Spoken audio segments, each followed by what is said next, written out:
He said, well, this is much better than Europe. Now, simulation, this society didn't just come from nowhere, the society of simulations and of spectacles. Baudrillard actually builds his work on a foundation, again, that comes out of the Marxist tradition. Guy Debord wrote a book in the 60s called The Society of the Spectacle. And what it was about how when capitalism reached a certain level of accumulation, commodities began to detach themselves and become images. And citizens who formerly had played roles as political actors began to detach themselves from their own lives and become spectators.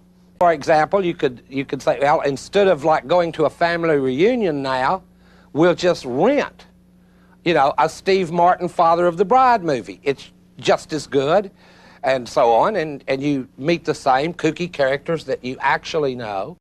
Their behavior is all simulatable. Another similar, and this is going to sound cynical, but I don't want it to.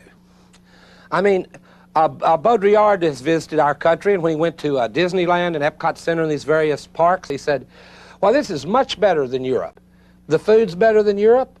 It's a short walk between France and Germany land. You don't have to deal with all those nasty waiters. Everyone's so polite.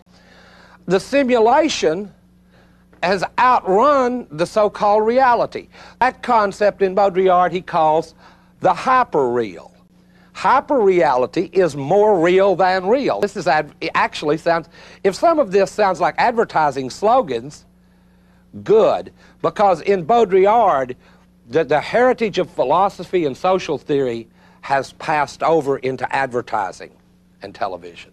So if it sounds superficial, good, because the world that he looks at has become superficial and banal.